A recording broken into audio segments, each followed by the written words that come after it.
Bonjour tout le monde et bienvenue pour cette balade avec Édouard. Donc, on va faire le point. Et déjà, je pars en balade, il fait beau, depuis 30 jours de pluie, le soleil est de sortie, donc je me suis fait une balade et c'est l'occasion pour moi de faire le point et de partager ce point avec vous. Voilà, il y a 9 mois, j'ai été diagnostiqué d'un cancer. Au cours du chemin, j'ai appris qu'il était incurable. Et je vais vous expliquer un petit peu mon aventure avec ça et comment je le gère. Donc, c'est parti. On y va. Salut. Je sors juste d'un moulin, là, parce que je suis sur la balade des Saint-Moulins. C'est une belle balade qui se trouve entre Seillac et Saint-Jacques-du-Lépin, dans le Morbihan. Et ça va être notre balade d'aujourd'hui. Donc ça, c'était le premier moulin. Il y en a d'autres sur la route, on va les visiter. Donc, mais qu'est-ce que je vous disais ? Oui, ma situation. En novembre 2024, après une séance d'aïkido, je commence à avoir mal au dos. Et bon, ça va passer. Mais en décembre, c'était toujours pas passé. Et ça commençait à me faire de plus en plus mal. Donc je consulte et on me conseille le kiné. Le kiné, ça m'a rien fait. Donc de moi-même, je vais voir un ostéo. Ça m'a soulagé sur le moment, mais rien. Puis après, j'ai pris une prof de sport. Et là, c'est plus efficace parce qu'elle me faisait faire des étirements qui me soulageaient. Et je me disais, c'est normal parce que, en fait, j'approche de la mi-cinquantaine, je suis assez actif. C'est normal que, je commence à avoir mal au dos, quoi. C'est un truc de vieux, hein. Et mon âge avance. Mais en mai 2025, donc, ça commence à devenir sacrément sérieux, là. Là, j'avais vraiment du mal. Et je consulte à nouveau et j'insiste pour faire un scan, quoi. Pour au moins voir ce qui se passe, quoi. Il y a de la résistance de mon docteur, mais finalement, je le convainc. Et le 30 mai, je passe un scan. Non, c'est le 28. Je passe un scan. Je vois les résultats le lendemain. J'étais en pleine répète, en fait, avec ma musicienne. Je vois les résultats. Et je vois qu'il y avait des masses non prévues. Donc, je fonce au docteur. Enfin, c'est surtout mon ami qui m'a amené, parce que moi, j'étais un peu pas très bien, quoi. Et le 30 mai, donc, le docteur me dit, allez, renouveau scan, donc le 30 mai. Et là, confirmation, grosse masse qui ne devait pas être là, et plus des nodules au poumon. Donc, j'accélère les choses, hein. Je me dirige vers le centre Jeanne Marquis, c'est un centre assez renommé à Rennes. Et biopsie. On fait la biopsie. Et on voit que c'est une origine digestive. Voilà. Mais on ne sait pas exactement quel organe est touché. Donc ça s'appelle un primitif inconnu. C'est-à-dire que la grosse tumeur, c'est une métastase d'autre chose. Mais on ne sait pas quoi. Donc ça, c'est problématique. Ça s'appelle un cancer à primitive inconnu ou un CUP en anglais, Cancer of Unknown Primitive. Et ça, c'est une maladie assez rare. Et en général, c'est pas bon. Donc, on commence une chimio de première ligne. Et ça a l'air de marcher, parce que mes marqueurs tumoraux s'effondrent. Le mal de dos commence à disparaître. Petit à petit, je peux enlever les antidouleurs. D'abord la morphine, que j'arrête. Puis ensuite même le paracétamol. Et là, on est arrivé en novembre. Donc, malgré les effets secondaires de la chimio, j'allais mieux. Et j'étais tout content quand je vais voir l'oncologue, pensant qu'il allait me dire, c'est bon, ça a l'air de marcher. Non. Il me dit au contraire, là, ces deux indicateurs sont bons, mais l'imagerie, elle montre qu'il n'y a rien qui a bougé. C'est une photocopie de 2 mois. Je faisais un scan tous les 2 mois, et tous les scans montraient que ça ne bougeait pas, quoi. Et là, il m'annonce que ma maladie serait incurable, et que ça serait un traitement à vie, très probablement. Alors ça, j'ai eu un peu de mal à le digérer. Maintenant, je l'ai accepté. Nouvel événement en décembre. Bonjour. Nouvellement, en décembre, on est obligé d'arrêter un des composants de la chimio qui s'appelle l'oxaliplatine parce que ça crée des séquelles en fait. C'est un produit qui détruit les nerfs au bout des doigts. On perd la sensibilité et on n'a que des fourmillements. C'est très désagréable, je peux vous le garantir.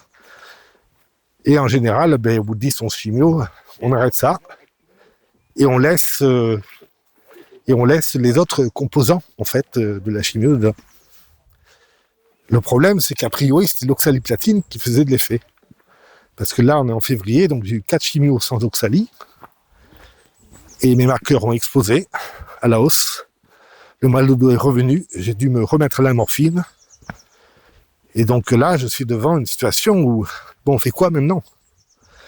Il y a peu d'options. J'ai demandé un second avis à Gustave Roussy. C'est un institut à Paris qui permet d'avoir des seconds avis pour les gens comme moi, en fait, qui sont pas trop satisfaits de l'approche utilisée par le centre qui nous traite, ou qui aimeraient simplement avoir un deuxième avis. Moi, je suis assez content du centre Jeune Marquis, là où je vais, mais j'avais besoin d'un autre avis. Et la docteure, là-bas, qui m'a pris en charge, elle était à peu près du même avis que les oncologues à Rennes, quoi. C'était la bonne chose à faire. Donc, maintenant, je suis un petit peu dans l'incertitude. Qu'est-ce que je fais? Donc, j'ai écrit à tous les oncologues que je connais, je commence à en connaître un pacasse maintenant, pour leur demander de refaire une biopsie, d'essayer de trouver d'autres indices sur quels antigènes peuvent être activés. Voilà. J'en suis là. Donc, l'incertitude la plus totale de combien de temps j'ai à vivre, si je vais vivre une vie normale, ou si je vais me dégrader petit à petit, j'en ai aucune idée. C'est pas évident cette incertitude. Mais ça se gère, en fait. Ça se gère parce que si ça tombe d'un coup comme ça, si on m'avait dit ça il y a 1 an, alors que j'étais en parfaite santé, je serais là en panique absolue. Mais comme ça vient petit à petit, les mauvaises nouvelles, on s'habitue, on adapte notre vie, quoi. Surtout ne pas se laisser abattre. On peut avoir des moments de blues. J'en ai eu, la semaine dernière, quand j'ai vu que la douleur devenait infernale et que ça m'obligeait à reprendre la morphine. Là, j'ai compris qu'il y avait un problème. Donc, on peut se permettre quelques jours de blues, mais après, il faut se relever. Il faut monter la tête et se mettre en action. Et c'est ce que j'ai fait ces derniers jours. Il ne faut pas se laisser abattre. Parce que dans le mot abattre, il y a battre. Et si on se laisse abattre, on a déjà perdu la première bataille. Et pour en gagner d'autres, c'est dur. Par contre, si on lève la tête, on marche droit, et on se tient fort, droit et digne, on gagne déjà la première bataille, la bataille morale. Et ce qui éclaircit l'esprit, et permet de prendre des décisions et d'appliquer des actions qui sont peut-être les meilleures, quoi. De rester raisonné, posé, comme si je résolvais un problème de maths, quoi, grosso modo, ou un problème de la vie courante. J'ai mon évier qui fuit, comment je le gère, quoi. Voilà. Donc, voilà la situation. Dites-moi ce que vous en pensez dans les commentaires, si vous avez des suggestions. Donc, maintenant que j'ai repris un peu le dessus, malgré toutes ces incertitudes, je continue ma vie. Et elle s'oriente de manière assez étrange, quand même. Je continue la musique, bien entendu, mais la musique a pris un tournant assez intéressant. Je me dis, j'ai été forcé de prendre un chemin que j'avais pas envie de prendre, celui de malade chronique. Mais plutôt que de se lamenter, j'ai préféré me dire, écoute, je vais prendre les fruits de ce chemin. Voilà. Je vais me nourrir des fruits de ce chemin. Et j'oriente certaines de mes activités là-dessus. Par exemple, dans 2 semaines, avec Isabelle, mon accordéoniste, on joue en duo, on a fait des concerts pendant l'été. Là, on reprend la saison, mais cette fois-ci à l'hôpital. On va jouer pour le service de cancérologie, on va faire du chambre à chambre pour donner un peu de bonheur en fait aux gens là-bas qui souffrent. Et aussi, on va aller au 6e faire un vrai concert. Là, c'est les soins palliatifs pour les gens qui ont des maladies, mais en fait, ils ne sont que traités pour leur douleur, quoi. Donc, certains ont des pronostics assez sombres. Mais en fait, il y a de l'espoir aussi là. Hein. Je connais des gens qui sont aux soins palliatifs depuis 8 ans. Donc, il y a de la vie encore, quoi. Tant qu'il y a de la vie, de l'espoir, de toute façon. Donc voilà, c'est amusant de s'imaginer que je vais faire ça. Et en plus, je me dis que ça va donner un message d'espoir intense, parce que je suis comme eux. Je suis aussi un malade du cancer et qui ne sait pas où il va, il ne sait pas combien de temps il a devant lui, qui en chie parfois aussi. Et de leur montrer que je peux être actif et faire ce que j'aime et tout ça, ça peut leur donner un petit boost. Tu vois, ces gens-là, parce qu'en fait, ils sont adorables. Hein. Moi, j'en connais plein. Hein. Étant donné que je suis souvent chimio, je rencontre des gens incroyables. Il y a de tout. Hein. Il y a de tout. Et je rencontre des personnes vraiment super, quoi. Hein. Et on apprend l'un de l'autre comment gérer ce parcours. Ce parcours qui est pas vraiment humain, en fait. C'est un parcours violent. Hein. C'est vraiment un marathon médical qu'on nous impose. Hein. Et parfois, il faut se battre pour se faire soigner. Et ça arrive sur le deuxième point. J'habite un village que j'adore, Paillac, qui m'a ouvert grand les bras quand je suis arrivé. Je suis très intégré là, c'était super. Hein. J'ai jamais eu autant d'amis qu'ici. D'ailleurs, je dis aussi, s'il fallait que je tombe malade, il valait mieux que je tombe malade ici que dans tous les autres endroits où j'ai vécu dans ma vie. Parce que j'ai été soutenu, mais avec beaucoup d'amour ici. C'est fou, hein. C'est très humain. Eh bien, je me suis impliqué dans ce village, et quand j'ai découvert qu'on était considéré comme une catégorie privilégiée par l'Agence régionale de santé, alors que tous nos médecins partent à la retraite et dans quelques mois, on n'aura plus de médecins, ça m'a rendu un peu fou. Alors, ça veut dire quoi, catégorie privilégiée ? C'est-à-dire qu'on a été placé dans une zone qui s'appelle blanche. Blanche, parce que tout nouveau médecin qui arrive là n'a aucun avantage. Une zone rouge, par contre, un médecin qui arrive là, qui s'installe, il reçoit directement 50 000 € sur son compte, plus il est défiscalisé progressivement pendant 5 ans. Donc, 100 à 150 000 balles dans sa poche, quoi. Et on est entouré de zones rouges. Donc, c'est normal que tous les autres médecins autour de nous, ils vont pas s'installer chez nous. Et nous, on se retrouve comme des cons. Et bien sûr, eux, ils prennent pas de nouveaux patients. Donc, c'est-à-dire que quelqu'un qui est malade ici ne peut pas se faire soigner. Voilà. Donc, je suis en bataille contre ça. J'ai lancé un collectif il y a 2 ans, avant que je sois malade, pour écrire à l'ARS, à l'Agence régionale de santé. J'ai réussi à faire envoyer entre 100 et 200 lettres de citoyens.